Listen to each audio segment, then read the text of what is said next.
Hello friends, Ram Ram. Welcome back to my class. तो आज हम लोग पढ़ेंगे चैप्टर 2 7th का, जो हम लोगों ने फर्स्ट चैप्टर पढ़ लिया था, साइंस एंड टेक्नोलॉजी। एंड आज सेकंड है, रेसों से वस्त्र तक। तो बिना देरी के हम इसको स्टार्ट करते हैं। तो पढ़ते हैं। अब यहाँ पे है, स्टार्ट करते हैं। पिछली कक्षा में आपने पौधे से प्राप्त होने वाले रेशों जैसे कपास तथा जूट के बारे में विस्तार से पढ़ा।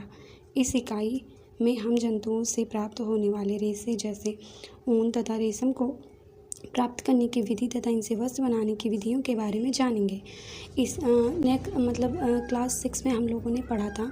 अभी हम जंतुओं से प्राप्त होने वाले रेशे तथा ऊन को पढ़ेंगे, कौन सी चीज़ें किससे प्राप्त होती हैं।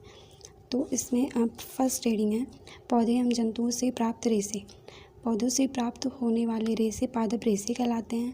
कपास के पौधे के विनौलों से रुई तथा पटसन या सनई के पौधों के तनों से जूट के रेशे प्राप्त किए जाते हैं। कपास के रेशों का उपयोग कागज़, सूती वस्त्र, चादर, पर्दे आदि बनाने में किया जाता है, जबकि जूट के रेशों से रस्सी, बोरा, दरी आदि बनाए जाते हैं। में बोला है कि पौधे से प्राप्त होने वाले रेशे पादप रेशे कहलाते हैं। मतलब जो हमें पौधे से प्राप्त होते हैं उन्हें हम क्या कहते हैं, पादप रेशे कहते हैं। और इसमें आगे क्या बोला है, कपास के पौधों के विनौले से रुई तथा पटसन या सनई, ये सब चीज़ें, रुई, पटसन और सनई, आप लोग रस्सी वगैरह देखे हो ना, तो पौधे के तने से जूट के रेशे प्राप्त किए जाते हैं। कपास के रेशों का उपयोग कागज़, सूती वस्त्र, चादर, पर्दे आदि बनाने में किया जाता है। ये सब बहुत आसान भाषा में लिखा है, आप लोग समझ जाओगे। जबकि जूट के रेशे से रस्सी, यहाँ पे जैसे मैंने बताया जूट के रेशों से रस्सी बनाई जाती है ना, तो वही जूट के रेशों से रस्सी, बोरा, दरी आदि बनाए जाते हैं। आप लोग अपने घर में देखे होंगे जूट की बोरी वोरी, तो वही बोलना। इसमें आगे है, इसी प्रकार जंतुओं से प्राप्त होने वाले रेशों को जांतों रेशे कहते हैं, कहा जाता है। ऊन तथा रेशम प्रमुख जांतों रेशे हैं। ऊन के रेशे भेड़ अथवा याक के शरीर के बालों से तथा रेशम के रेशे रेशम कीट के कोकून से प्राप्त किए जाते हैं। ऊन के रेशे किससे प्राप्त किए जाते हैं, जांतों रेशे हैं। ये क्या है, प्रमुख जांतों रेशे। ऊन के रेशे भेड़ अथवा याक के शरीर के बालों से प्राप्त किए जाते हैं। कैसे प्राप्त होते हैं, ऊन के जो रेशे हैं, या तो हम फाइबर्स बोलें, उनको कैसे प्राप्त किया जाता है, या तो भेड़ों से, या तो याक के, यहाँ पे अंडरलाइन करते हैं, या तो भेड़ से या तो याक के शरीर के बालों से, ठीक है। तथा रेशम के रेशे रेशम कीट के कोकून से प्राप्त किए जाते हैं। यहाँ पे आप लोग समझें, जो ऊन होता है उनके रेशे भेड़ या याक से प्राप्त किए जाते हैं, उनके शरीर के जो बाल होते हैं उनसे। एंड रेशम के रेशे किससे प्राप्त किए जाते हैं, रेशम के कीट होते हैं, उनके कोकून से प्राप्त किए जाते हैं, ठीक है। आगे है, ऊन का उपयोग स्वेटर तथा गर्म कपड़े बनाने में किया जाता है, जबकि रेशम के धागों से रेशमी वस्त्र बनाए जाते हैं, ठीक है। नेक्स्ट हेडिंग है, ऊन प्रदान करने वाले जंतु। सामान्यतः भेड़ की त्वचा के बालों से प्राप्त किए जाने वाले मुलायम घने रेशे को क्या कहा जाता है, ऊन कहा जाता है। जो हमें भेड़ की त्वचा के बाल से जो प्राप्त किए जाते हैं वो बहुत ही सॉफ्ट होते हैं। उन रेशों को क्या बोलते हैं, ऊन कहते हैं।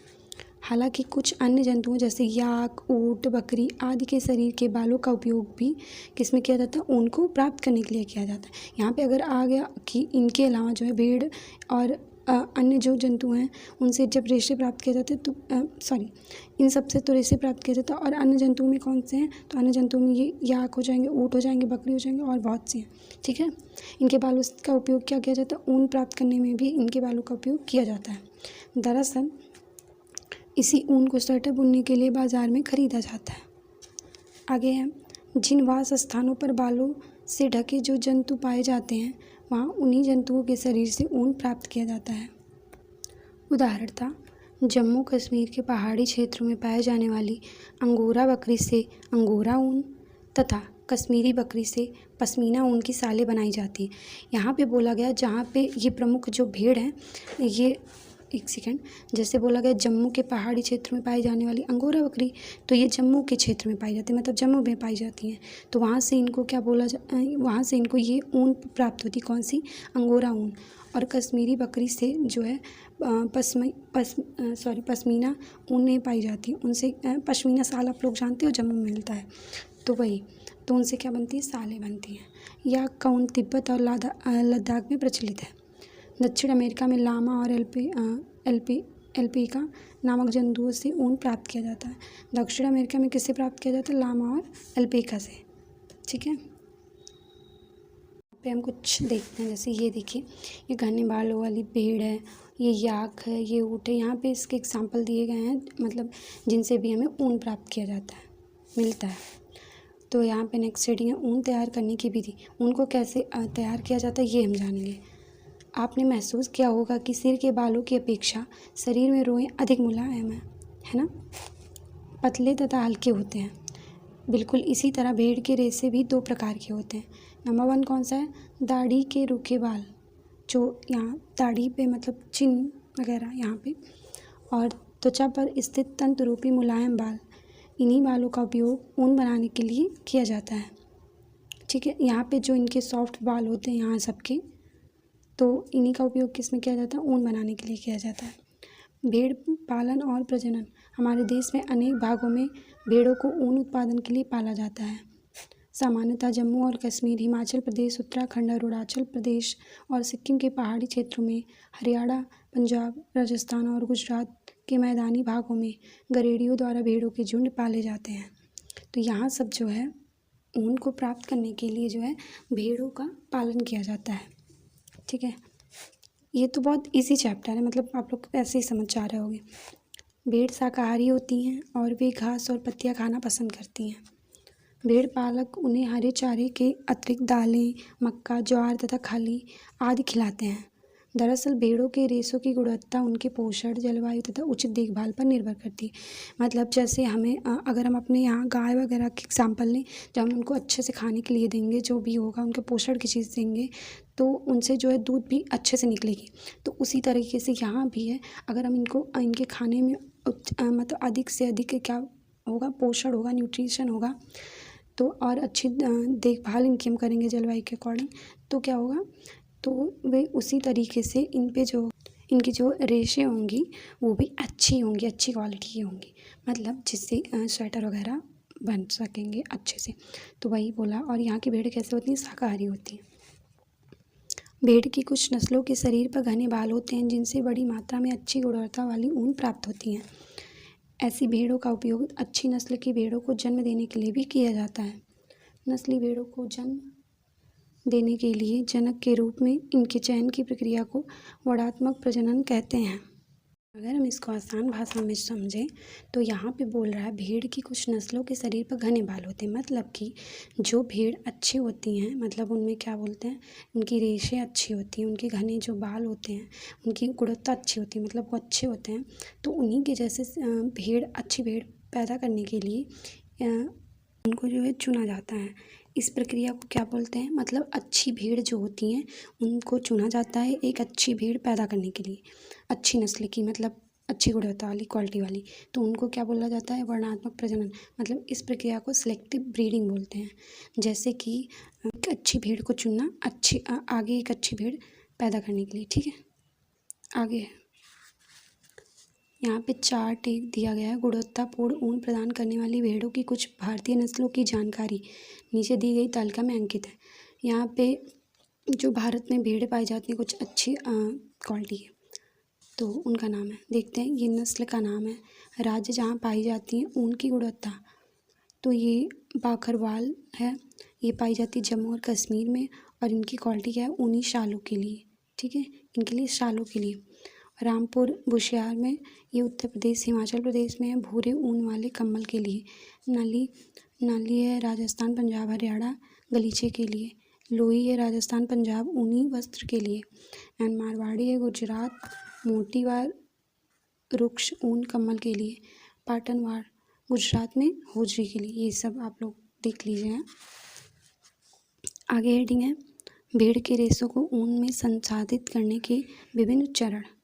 मतलब हुआ कि जो भेड़ की रेशें हैं, ऊन है, मतलब उनके जो बाल हैं उनको ऊन में ट्रांसफ़र करना या उनको बनाना कैसे बनते हैं। तो भेड़ के बालों को ऊन के धागों में परिवर्तित करने के लिए, उनका फॉर्मेशन करने के लिए एक लंबी प्रक्रिया होती है जो निम्नलिखित चरणों में संपादित की जाती है। नंबर 1 क्या हुआ? भेड़ों के बालों की कटाई। तो सबसे पहले भेड़ों के बालों की कटाई की जाती है। कैसे? जब पाली गई भेड़ के शरीर पर बालों की घनी वृद्धि हो जाती है तो उनके बालों को शरीर से उतार लिया जाता है। यह प्रक्रिया ऊन के रेशों की कटाई कहलाती है। यह प्रक्रिया क्या कहलाती है? ऊन के रेशों की कटाई। भेड़ के बाल उतारने के लिए मशीनों का उपयोग किया जाता है। सामान्यतः बालों को गर्मी के मौसम में काटा जाता है ताकि भेड़ों को इस मौसम में बालदार त्वचा वाले सुरक्षात्मक आवरण के ना रहने पर भी कोई कठिनाई ना हो। ठीक है, क्यों काटा जाता है? तो क्या आपने कभी सोचा कि ऊन के रेशों के लिए भेड़ों की बालदार त्वचा को उतारने में उन्हें कष्ट क्यों नहीं होता? इसका कारण क्या है? इसका कारण यह है कि त्वचा की सबसे ऊपरी वाली परत अधिकांशतः मृत कोशिकाओं से बनी होती है। साथ ही भेड़ के बाल फिर से उग जाते हैं, ठीक वैसे ही जैसे हमारे बाल। समझ रहे हैं ना? जैसे हम अपने बाल काटते हैं, हमें दर्द थोड़ी ना होता है, नेल्स काटते हैं, तो उसी तरह जैसे हमारे बाल जिन्हें कटवाने में कष्ट नहीं होता तथा कटवाने के बाद ये पुनः उग जाते हैं, ठीक उसी तरह ये भेड़ के बाल भी होते हैं। यहाँ पे कुछ क्यूरियोसिटी दिया है। जिज्ञासा कारण जानने का प्रयास कीजिए कि जब आप बाल कटवाते हैं तो कोई दर्द क्यों नहीं होता, परंतु जब आपके बाल कोई खींचता है तब दर्द होता है। क्यों होता है ये आप लोग मुझे बताइएगा, मतलब कमेंट कीजिएगा अगर किसी को पता होगा। नहीं पता होगा तो मैं नेक्स्ट वीडियो में बताऊँगी। ठीक है, वैसे यहाँ हमने कुछ पॉइंट पढ़ लिए तो आप लोग समझ गए होंगे। नेक्स्ट हेडिंग है, मतलब सेकंड कैसे किया जाता है? अभिमार्जन। कटाई के बाद रेशों को पानी की टंकियों में डालकर अच्छी तरह से धोया जाता है जिससे उनकी चिकनाई, धूल और गर्द निकल जाए। यह क्रिया क्या कहलाती है? अभिमार्जन कहलाती है। आजकल अभिमार्जन मशीनों द्वारा किया जाता है। यहाँ पे समझा आप लोग अभिमार्जन क्या है? अगर हम सिंपल और सरल भाषा में कहें तो अभिमार्जन को साफ करके धोने की प्रक्रिया ही क्या कहलाती है? अभिमार्जन कहलाती है। अब नेक्स्ट आगे देखते हैं। इसमें तीसरा चरण क्या है? इसमें छटाई। तो अभिमार्जन के बाद रेशों की छटाई होती है जिसमें इसमें अच्छे रोएदार रेशों को उसकी लंबाई, चिकनाई तथा हल्केपन के आधार पर अलग कर लिया जाता है। छटाई का यह काम हाथों से अथवा मशीनों की सहायता से किया जाता है। तो सबसे पहले हमने क्या देखा? सबसे पहले जो भेड़ होते हैं यहाँ पर देखिए, जो भेड़ होते हैं उनके बालों को जो है काटा जाता है। देन सेकंड चरण क्या होता है? जो भी बालों को काटा जब जाता है तो उनको अच्छी तरह से धुला जाता है कि उनकी जो मिट्टी, धूल वगैरह है वो निकल जाए। एंड थर्ड में क्या है? ये सब करने के बाद उनकी छटाई की जाती है, या तो मशीनों से या हाथ से। अब तो फ़िलहाल हाथ से नहीं, मशीनों से ही किया जाता होगा। और कि मतलब कौन सी लंबाई, चिकनाई, ऐसे सब पे, तो इसके आधार पे। एंड चौथा है कताई। अभिमार्जन से प्राप्त रेशों को सुखा लिया जाता है। इस प्रकार प्राप्त छोटे छोटे कोमल व फूले हुए रेशों की ऊन के धागे में क्या किया जाता है? कताई की जाती है। यहाँ पे कताई का मतलब हुआ कि धागों को खींच के, मोड़ के उनको जो है धागे के रूप में मतलब बनाया जाता है। एंड पाँचवा है रंगाई। भेड़ों अथवा बकरियों से प्राप्त रेशे प्रायः काले, भूरे अथवा सफ़ेद रंग के होते हैं। विविधता पैदा करने के लिए इन रेशों की विभिन्न रंगों में रंगाई की जाती है। इस प्रक्रिया में रंग बिरंगे ऊनी रेशे अक्सर क्या होते हैं? आपस में उलझ जाते हैं। तो यहाँ पे बोल रहा है पाँचवें चरण में क्या किया जाता है? रंगाई की जाती है, मतलब उनको रंगा जाता है। तो यहाँ पे बहुत सारे भेड़ों की जब बालों को लेते हैं तो उनके कलर भी डिफरेंस कलर के होते हैं। जैसे किसी के भूरे हुए हैं, किसी का काले हुए हैं, किसी के सफ़ेद हुए हैं। तो ये जो है अलग अलग तरीके से इनके क्या की जाती हैं? इनको जो अलग अलग में रंगा जाता है, मतलब जो भेड़ है उनकी बालों को अलग अलग तरह से रंगाई की जाती है। छठा है ऊनी धागा बनाना।